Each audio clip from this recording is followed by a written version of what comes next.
Hello everyone, Azure here. I guess you could consider this a vlog more than anything else. I'm just kind of like moving through some clunky energy today, and I feel like that's very much resonated in various readings that I've uploaded. And it just feels like any direction I turn when I want to do something, there's something in the way or there's some sort of a blockage.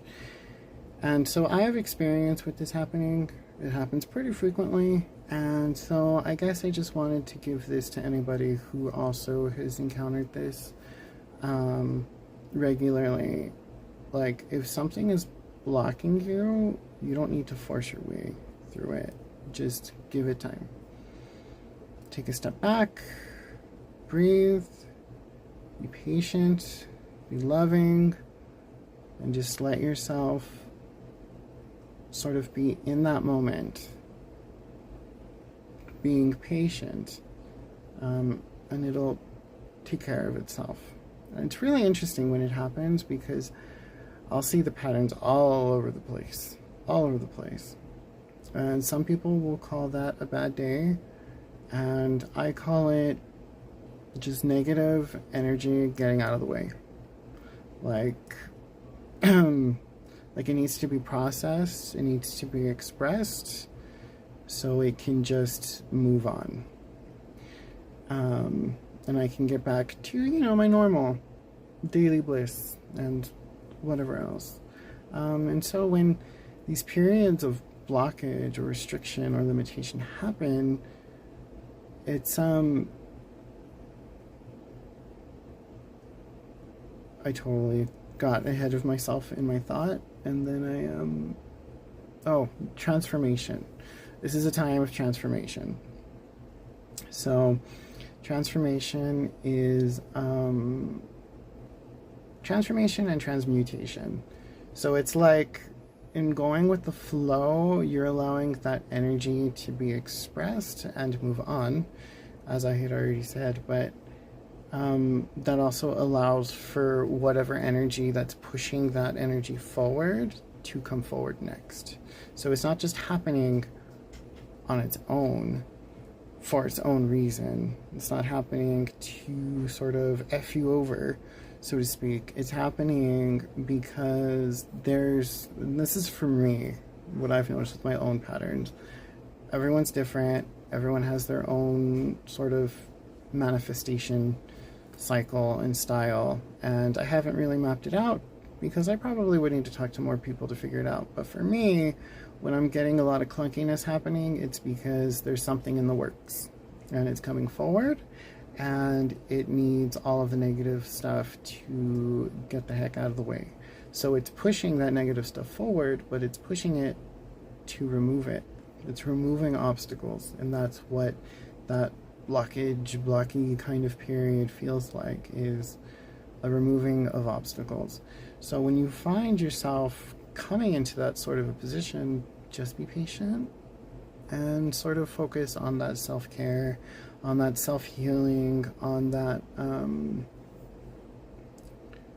self-love, because every day is different. I mean, for me in particular, every day is wildly different. Like, I've begun setting up a sense of regularity as I've continued to work with my ADHD and my other forms of neurodivergence. And I'm learning how to make it feel like a schedule and how to make things feel regular, but still the start is different each day. Sometimes it's smooth, sometimes it's not.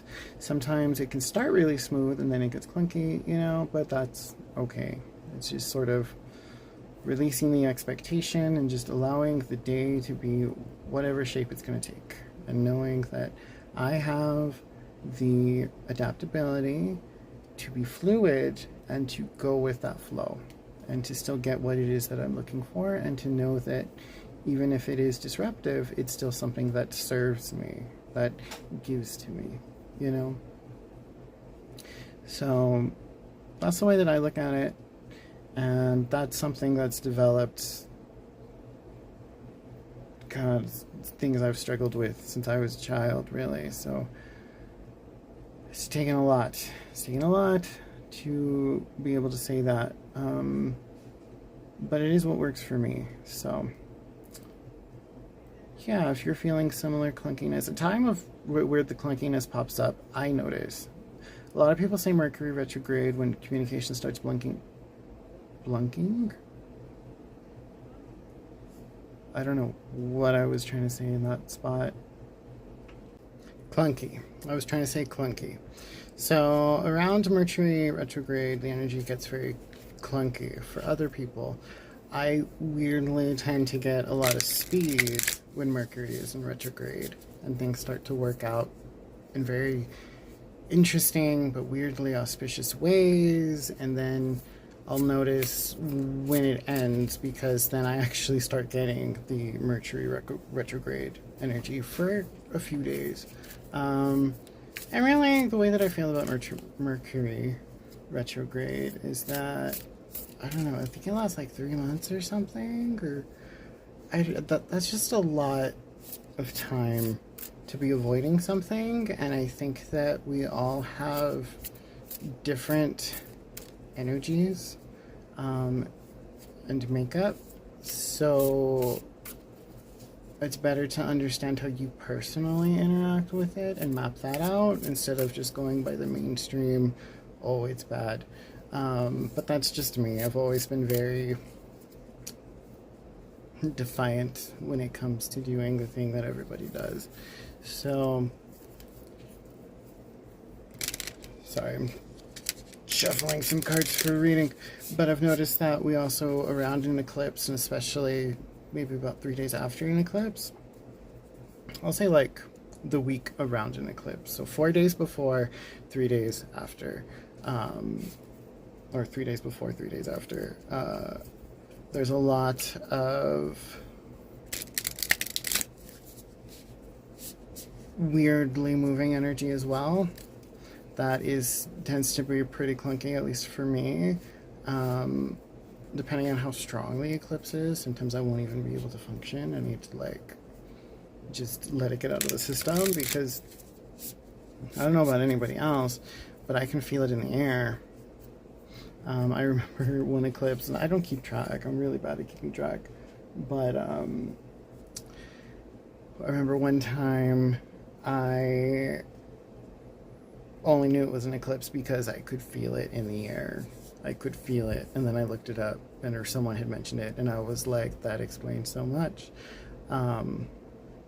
So yeah, it's just the way that I've sort of heard it talked about when it just comes to negative patterns, is that it's like there's no good, there's no bad, it's just the contrast. So it's like there's things you really like, there's things you may like less, you know, but don't fixate on what you don't want, and just be really focused on what you do, but also let go of how you want it to happen.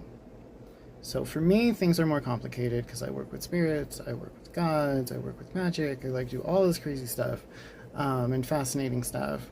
So for me, it works differently. There's a lot more nuance for me to be aware of.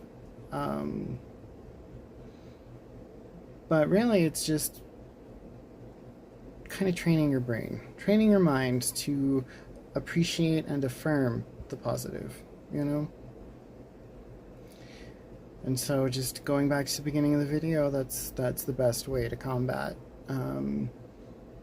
the sort of that restricting energy that pops up, is to be patient, rest, reflect, and affirm the positive. And when I say affirm the positive, it's like, I'm really happy I have this thing. This is wonderful. You know, it's like, it's a gratitude of sorts. But yeah, I hope that helps. Thanks for tuning in.